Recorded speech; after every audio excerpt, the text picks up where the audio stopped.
guys, do you remember not that long ago we were talking about Adam22 because Adam22's wife, Lena the Plug, got plugged by a dude on purpose. Is this the Porsche guy or the guy who bought the car for his wife after she had sex? Yeah, so Lamborghini as a congrats. Oh, gotcha. So he let his wife have sex with a male adult film star, and it made them a lot of money, and he has since been defending that act online. People have been clowning on him. I take no position on whether this is a good thing or a bad thing. I do think that if you do this and make it public, you're going to invite the derision from people on the internet, because that's how people on the internet are. But now the problem is other people are coming out of the woodwork because they want to have sex with Adam22's wife. On it. They do. So Antonio Brown, the retired NFL player, sent him a message. He says, "Look, I got next. Like, let me in." And to Adam22, this is very disrespectful. Yeah. Thank you. Adam22 quote tweeted him.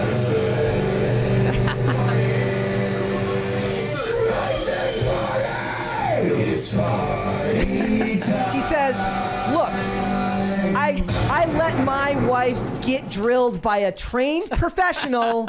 The idea that I would let her, get plugged by just some rando who happened to play pro football, that is offensive," he says. He finds it very offensive. So Adam22 quote tweeted Antonio Brown and said, "What are you going to do with it, your little ass meat?" Ooh. Got him.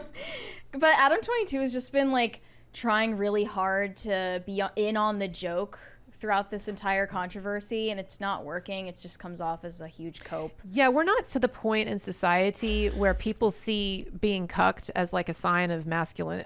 We're still not there. So I don't think we're ever gonna get there. Thank God. But I mean, this is something they've done a lot. They have this show called Plug Talk, and they have a guest on.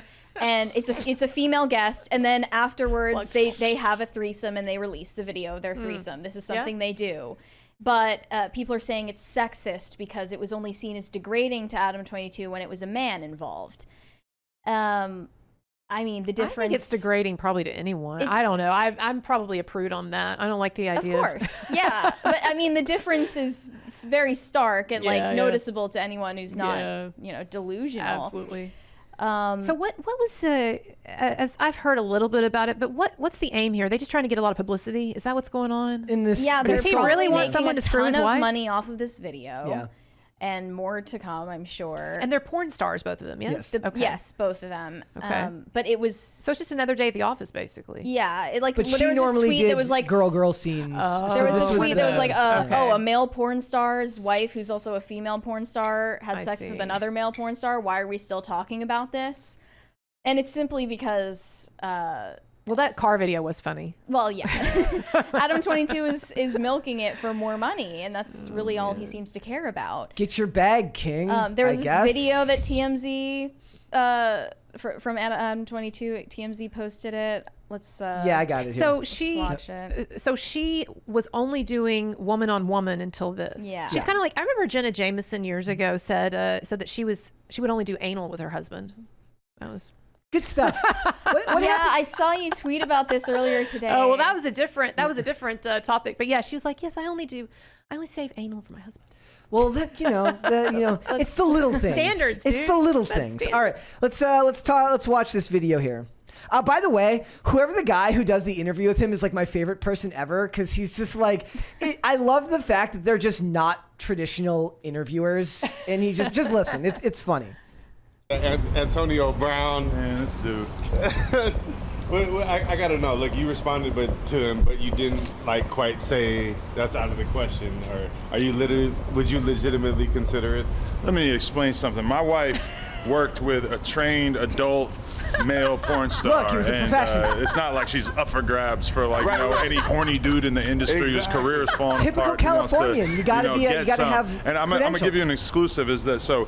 His team reached out to my team yesterday after he sent the tweet, and they said, Antonio's down to drive to LA and do an interview with Adam. My team says, okay, cool, like we're gonna tell Adam. I said, all right, yeah, I'll do it. This will be some good content. Yeah. They wanted $5,000. I was like, it's not happening. He must be broke or something. I looked him up on Google. It says he's worth 20 million, but I mean, he's out here scrounging up, trying to get 5,000 out of me to do the interview. I'm like, why am I gonna give you 5,000 for disrespecting my wife on Twitter, you piece of shit? Yeah. No. So there's some.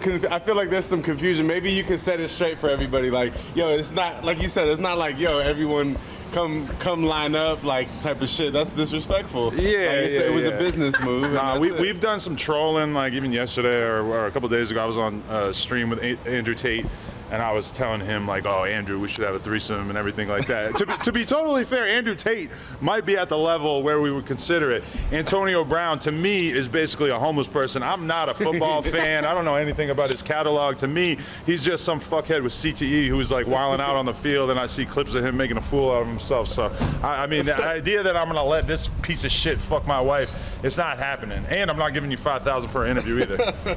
Well, it sounds like, you know, there's an issue. If you see him, what would it be, you know? If I see him, man, he better have a security team with him because you know how I'm pulling up, yeah. Okay, I do like the idea that he's like, it's not that he doesn't want to let somebody do his wife. It's that you have to have the right credentials, just like those arborists. Licensed arborists. As long as you've got your proper license and credentials, Your and porn all license. and your vaccinations are up to date, you know, it's fine. But the idea that just any guy could do it, now that's offensive. That's you know. Why Andrew Tate though? I mean, Andrew Tate is trying to do a like sort of reputation rebranding tour right now, so I don't think You don't would think take screwing him up someone's on the wife offer would anyway. be helpful to him?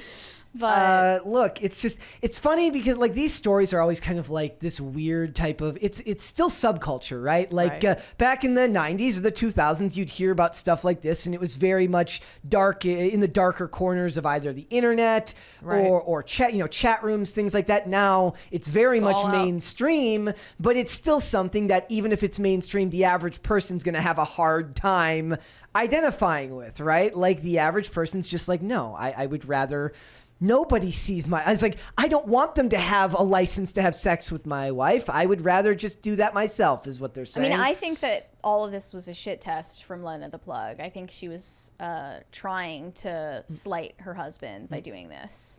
Because he's essentially, I mean, not forced her to be a porn star by any means, but it's part of their relationship. Was she coerced? That he sees her as an object and that she's expected to be this hypersexualized caricature, and it backfires on you at some point. And if you, like, why get married at all if you think this is what marriage looks like? I think probably when you're in one of those porn relationships, it's a whole other set of rules. You know, we were laughing about the idea that he only wanted someone licensed to have sex with his wife, but I'm friends with a couple of porn stars, and they tell me that in the porn world, it's actually considered problematic to go outside the circle because these people have been tested. They're tested every week or whatever, right? And so we don't want to bring in some random dude who's not from the circle. So it might be a kind of a weird porn ethics thing that we're not understanding. I was talking about this with Michael Knowles the other day. Why is consent, whether something is consensual or not, the like pinnacle of whether something is okay? Like, why is that the morality of our day? Whether something is You're saying it's a low bar. It should be right. Shouldn't we, or whether something is legal? We should be talking about the morality of an action, right? I think it just shows whether it's actually degrading to someone on a spiritual level to do something, not whether it's consensual. I guess there's different levels of. I mean, I sort of a purely libertarian sense. I think that people, as long as something is consensual, then it should be okay. It should be legal. But whether something should be legal and whether it's morally, ethically, psychologically healthy, I'm not sure. I think maybe some things should be illegal just on the grounds that they're degrading to society, not because they, violate anyone's non-aggression principle. I feel like we've gotten very far away from that in society right now. The idea is beyond the non-aggression principle is like you're not supposed to really have an opinion of anybody doing anything outside of your own actions. Stay in your lane is the case. Except if it's Me Too. Unless then when it comes to Me Too stuff, where my thoughts were going during like your segment talking about Me Too is like, this is just the natural consequence, the backfire of I guess live and let live. Live and let live, but also like allowing women to have Mary's like, this full take away the agency in vote. society, which we know that they're not equipped to use. Let me say they've shown that they are not capable of having full agency in society. Have they Mary's not? got some spicy Is Me takes. Too not evidence of that? Well, I'm not going to agree with that. I get your perspective, but let me say this that I think you will agree with. I think that part of what's going on now with Me Too and with this this impulse to turn everything into an assault situation when it was really just an emotional, or he coerced me or whatever. I think what's happened is the sexual revolution, it took away this sense of propriety in people's behaviors. And so I think what women are saying when they say it was non-consensual, they don't mean literally it was non-consensual. What they're saying is it wasn't gentlemanly. We had sex and then he discarded me, or he treated me like this, or it went further than I was comfortable with, even though I didn't say anything. And it's not gentlemanly behavior. But we don't have those strictures anymore in society, because we don't. And I think what's going on as well is that women want men to behave as gentlemen still, but there's be ladies. There's no impulse. Yes, exactly. There's no imperative for women to be ladies. So the sexual double standard is actually flipped now. Right. And Well, that's the sexual crazy. revolution took any vocabulary away from us to describe something that was Problematic, maybe. that was like that feels violating or degrading, Yes. but isn't non-consensual. Yes. Like, But isn't this a big part of what the red pill space talks about when they say that women want a guy to act traditional in the fact that they want him to provide for her. They Right. want him to pay for the house, pay for the car, pay for all these things, but they don't want to do the things that were at one time expected of a woman to do in that situation, meaning take care of the home. Did we cover the case where the woman's like, she basically talks about how like her husband does that, but she's got cleaners and people because she doesn't want to do the stuff around the house.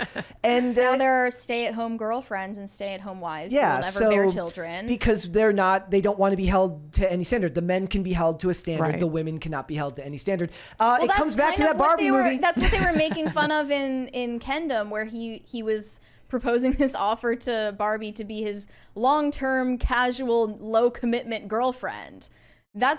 Is that not what feminists are angry about? Like, is that they're not given any commitment from men? Oh, I thought they wanted to be the law because they got to focus on their career. They got to focus on their mid-level marketing job. But there's obviously a cognitive dissonance And there. I see people in the comments making jokes about, Kurtz is correct, Sharia is the answer. No.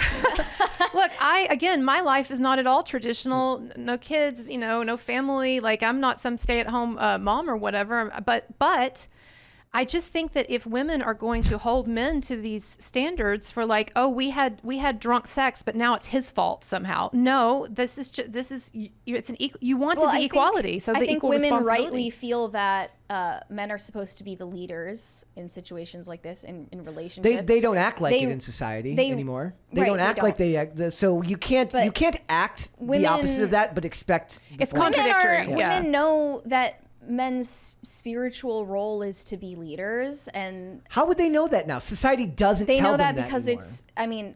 I'm religious, so I know that there's this natural law that's written on our hearts, and we know what men and women are and what their roles are, and it's something that's indelible in us, and we can deny it all we want, but the consequences of ignoring those roles are backfiring on us clearly. Every Me Too is aspect. part of that, and I think when women get into these situations where they maybe say they were coerced or they were forced or violated in some way, they're looking for a claim it was vocabulary for what they're feeling. They're looking for a vocabulary to describe a situation where they were not treated with the dignity that they have. Right.